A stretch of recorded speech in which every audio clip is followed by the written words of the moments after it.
What's a good word, everyone? It's your boy DKB here. I just want to say thanks for all the support. The channel's been steadily growing, and the number you see below, you can drop a text, shoot a voicemail, any ideas, topics, collabs, etc. you guys want to see. I'll include them in future videos and live streams, and I'll catch you again. Be easy.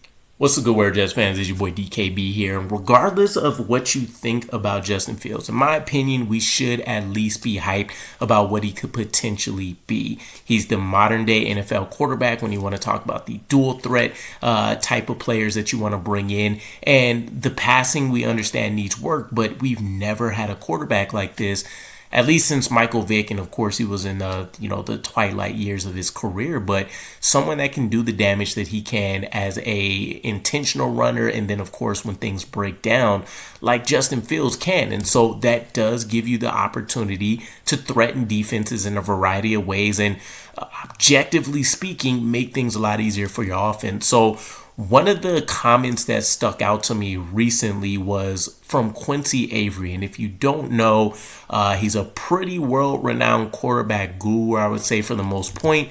He operates and works with a lot of NFL teams when it comes to building, rehab plans and regimens for quarterbacks that may be lower on the depth chart, or guys that you're looking to try to build up and see what you can work with. But he's also working with guys that are up and coming, right? Has a really interesting story about his pathway into getting and becoming the man he is, and building out his program and what he does, called the Quincy Avery effect, that you guys can check out on Hulu. But Quincy Avery is a guy that I've always been kind of tapped into from afar, at least I would say within the last 3 years or so, when his name started popping up on my radar.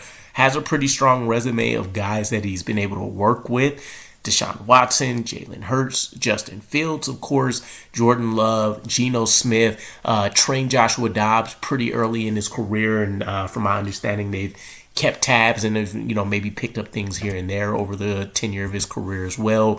So a pretty strong litany of names, right? Guys that have been rehab, guys that have looked pretty solid out of the gate. So pretty nice mixture there. But he kind of has a wild projection, right? And I would say that maybe he knows what Justin Fields is capable of better than most other people in the world, because he's had that direct connection, that direct ability to go and get him developed. But he said, "I'm so proud of Justin. I think he has a unique opportunity with the New York Jets this year, and I think that we are going to see something special. I think that the way that people look at him as a quarterback is going to completely change this year, and he's going to be one of the top quarterbacks in the NFL." And that's saying a lot, right? Even if you are this elite running style quarterback, right? Let's say he turns it back to 2022, right? When he breaks over 1,100 yards rushing on the ground, is setting records left and right, and then you don't need to rely on the arm as much, although that's what you're paid to do.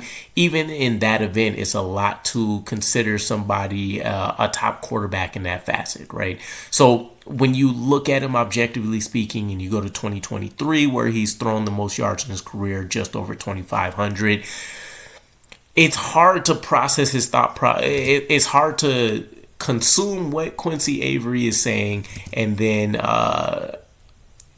kind of project that onto this 2025 season, right?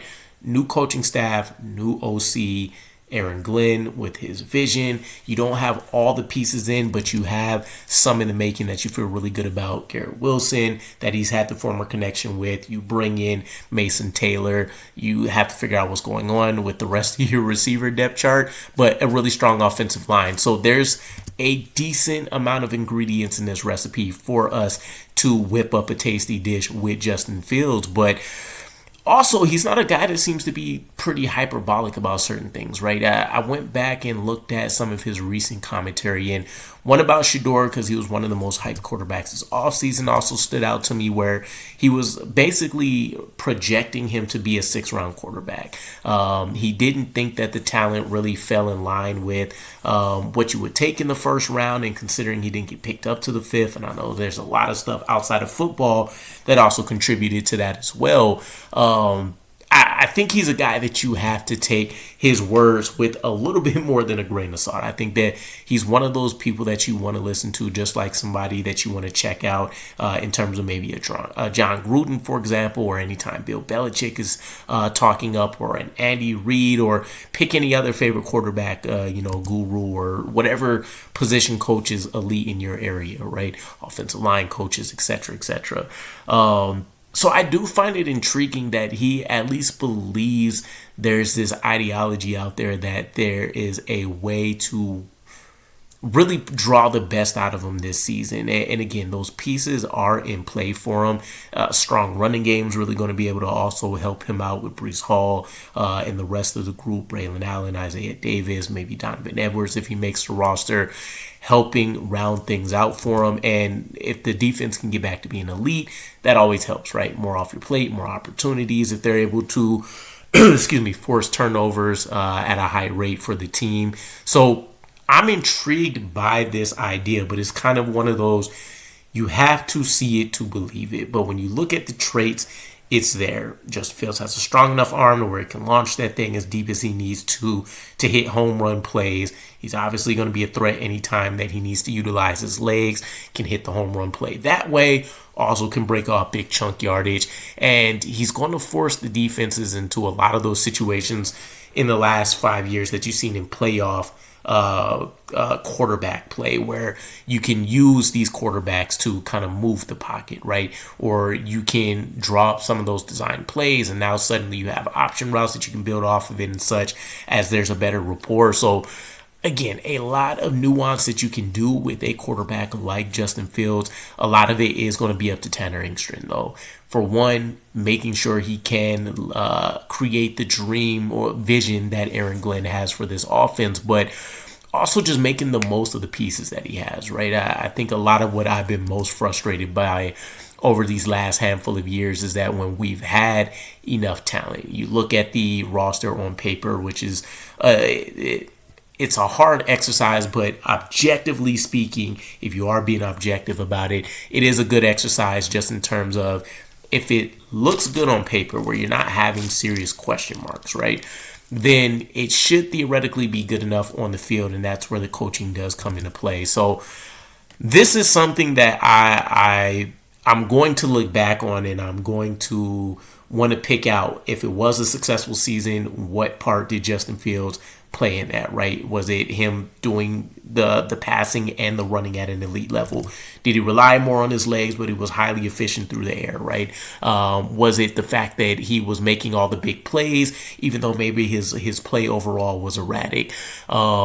There's going to be a lot of that kind of nuanced stuff that you want to dig into, because we also can't forget he could just get a huge contract extension next year, depending on how he plays, with the Jets ideally looking to save money and all that kind of stuff, right? There's a quarterback class coming in that people really loved last year. So there's a lot riding on this this year, not only for Justin Fields, but really for Aaron Glenn and the rest of the staff as a whole.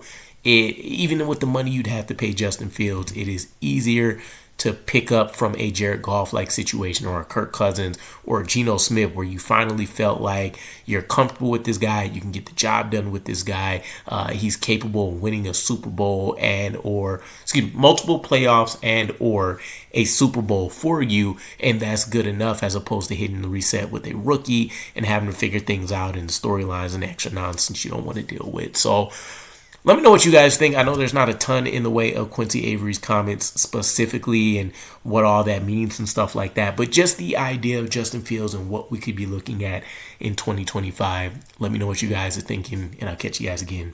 Peace.